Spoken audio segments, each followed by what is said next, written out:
it's like a daily agenda. No, baby. I'm gonna stop you right there. You cannot do that when you go to the court in the Rio. Really, you cannot.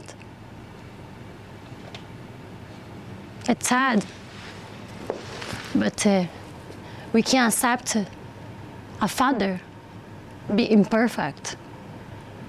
Like, get tired of the reality of daily.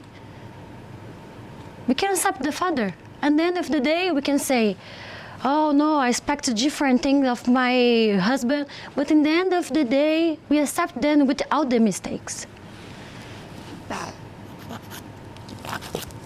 You know why?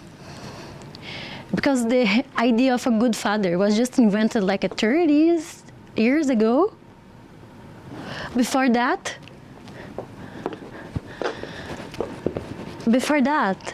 we just follow the Judeo and Christian.